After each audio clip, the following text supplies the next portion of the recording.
नमामि शम्भुं पुरुषं पुराण नमामि सर्वज्ञमपारभावं नमामि रुद्रं प्रभुमक्षयन्तं नमामि शर्वं शिरसा नमामि देवं परमव्ययम् उमापति लोकगुरुं नमामि दारिद्र्यविदारणं नमामि रोगापहरणं नमामि कल्याणमचिन्त्यरूपं नमामि विश्वोद्भबीजरूपं नमामि विश्वस्थितिकारणं नमामि संहारकरं नमामि गौरीप्रियमव्ययं तं नमामि नित्यं क्षरमक्षरं तं नमामि चिद्रूपममेयभावं त्रिलोचनं तं शिरसा नमामि कारुण्यकरं भवस्य भयङ्करं वापि सदा नमामि दातारं नमामि सोमेशमुमेशमादमामि वेदत्रयलोचनं तं नमामि मूर्तित्रयवर्जितं तं नमामि पुण्यं सदसद्व्यातितं नमामि तं पापहरं नमामि विश्वसहितेररद्द नमामि रूपाणि बहूनि धत्ते यो विश्वगोप्ता सदसत्प्रणेत नमामि तं विश्वपतिं नमामि यज्ञेश्वरं सम्प्रति हव्यकव्यं तथागतिं लोकसदाशिवो यः आराधितो यश्च ददाति सर्वा नमामि दानप्रियमिष्टदेवं नमामि सोमेश्वरं स्वतन्त्रम् उमापतिं तं विजयं नमामि विघ्नेश्वरनन्दिनाथं पुत्रप्रियं तं शिरसा नमामि देवं भवदुःखशोकविनाशनं चन्द्रधरं नमामि गङ्गाधरमीशमीड्यमुमाधगं देववरं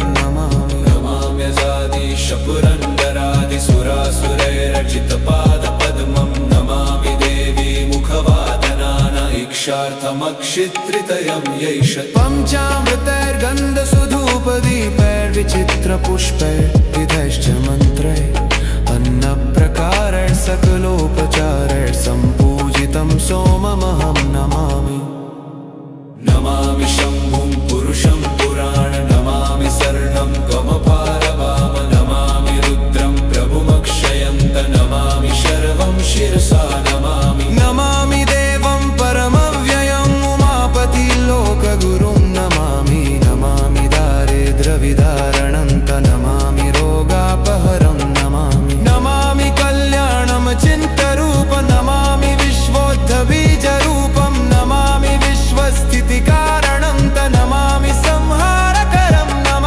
नमामि गौरीप्रियमव्ययं नमामि नित्यं क्षरमक्षरं नमामि चिद्रूपममेयभावं त्रिलोचनं तं शिरसा नमामि यज्ञेश्वरं सम्प्रति हव्यकव्यं तथागतिं लोकसदाशिवो यः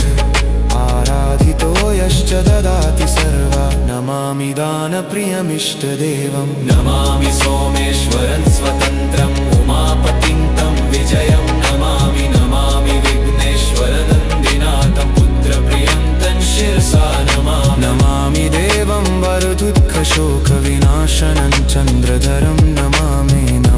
गङ्गाधरमीशमीड्यमुमाददं देववरं नमामि कल्याणमचिन्त्यरूपं नमामि विश्वोद्भबीजरूपं नमामि विश्वस्थितिकारणं नमामि संहारकरं नमामि गौरीप्रियमव्ययं नमामि नित्यं क्षरमक्षरं नमामि चिद्रूपममीयभावं त्रिलोचनं तं शिरसा नमामि शम्नेश्वर सम्प्रति हव्यकवं ततिं कतिं लोकसदाशिवो यः